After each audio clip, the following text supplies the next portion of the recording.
Dua tempat rapid test antigen yang ada di wilayah Padangbai, Manggis ditertibkan tim gabungan Satuan Polisi Pamong Praja pada Selasa 22 Februari. Hal tersebut dilakukan karena tempat tersebut belum memiliki izin yang direkomendasi dari Dinas Kesehatan. Kepala Bidang Penegakan Hukum dan Perundang-undangan Daerah Satpol PP Karangasem, Imade Aditya Sugiyarta menyebut, dua tempat yang ditertibkan kali ini adalah Kimia Farma dengan penanggung jawab Fajar Wijayanti dan satu lagi Unicare.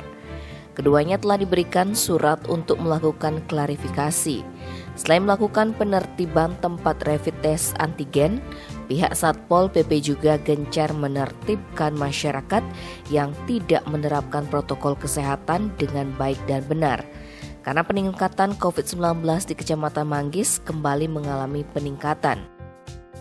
Dalam kegiatan tersebut masih terdapat beberapa pelanggaran yang dilakukan oleh masyarakat, baik menggunakan dengan tidak tepat maupun tidak menggunakan masker. Tim Bali Express melaporkan.